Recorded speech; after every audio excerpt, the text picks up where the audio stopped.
that turns to our next segment. We break this up into segments, picks and pans. And Tony, I mean, Tony, you've been on the mark in a lot of ways over the last few months, picking energy. Now, what are you big on now? What are you bullish on? Well, I still think that energy. There's still big energy, and we think, well, oil, but gosh, just a lot of different things. There's going to be a lot of diversification. I think you're going to see a reemergence of nuclear energy. So you might be buying some of the companies that have ties to nuclear. Yes, I think that there's certainly anything that's infrastructure in that. Some of the producers of nuclear energy, I think that they would be good stocks to own. I also think that alternative energy, obviously anything that's carbon-based energy. I know you're a little squeamish about companies like Exxon. But I think you're right that carbon-based energy providers are going to be hit disproportionately. But I think I'm very bullish on alternative energies and nuclear energy in the future. Okay, Nick, give us a pick in our pan. Either one, something you might be recommending. Well, I think just as a general basis, I'd be. And there's a personal preference here, but things around very innovative businesses and some smaller businesses as well. I think when you look at the history. So I think out of the Fortune 500, half of those businesses were actually founded during recessions.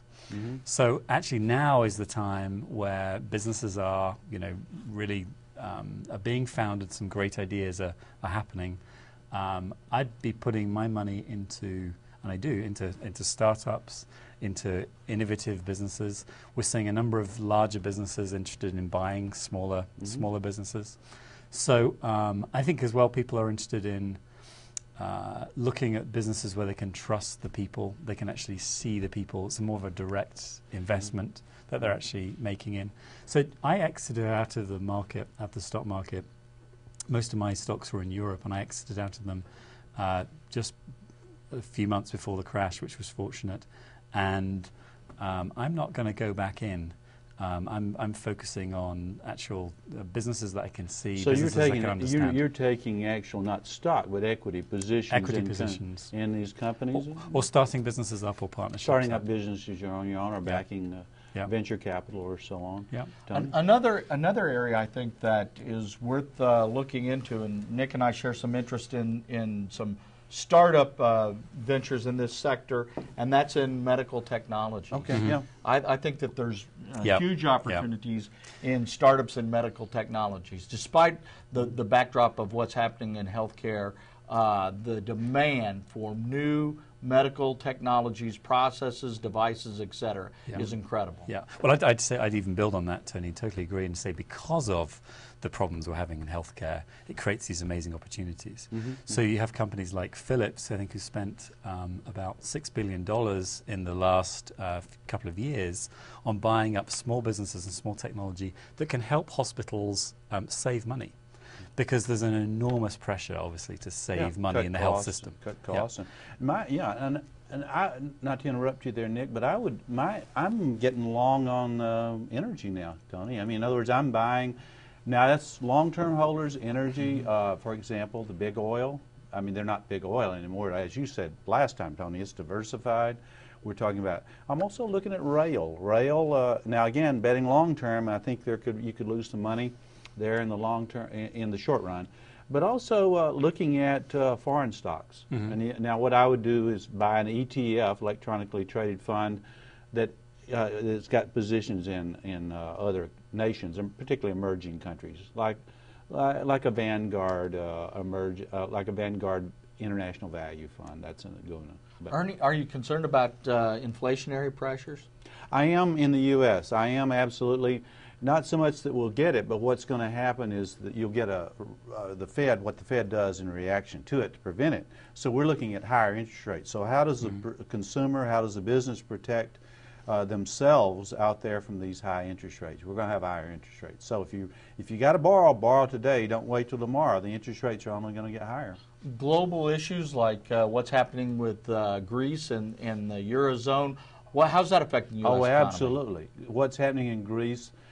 their potential default, which I don't think they will, but what it's done is individuals have rushed out of the Greek bonds and bought U.S. bonds. So it's driven our interest rates down artificially low. Big issue going forward. Watch for interest rates to spring up high quickly. Also, it's decreased the price of commodities in the U.S., like corn, these things that this part of the country depends on. So that's a big issue as well.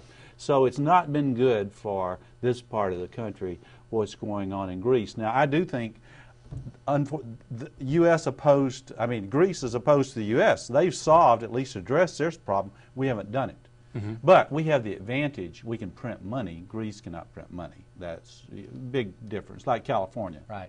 Yeah, so, yeah, there are issues. I mean, the budget issues that we failed to address. Is that strengthening the dollar or weakening the dollar, and what impact does that have? Lately it's been strengthening the dollar, but I wouldn't bet on that for long term. I mean, the dollar is likely to spring up here in the next few months. But as soon as Europe, and Nick, you would certainly know more about Europe than I, as soon as Europe gets their act together, we're going to see a weaker dollar, in my view. And that's going to push commodity prices up, and it's going to have some impacts on inflation and interest rates as well. As we talk about entrepreneurship and maybe international beauty businesses, is that weaker, strong dollar an advantage or disadvantage?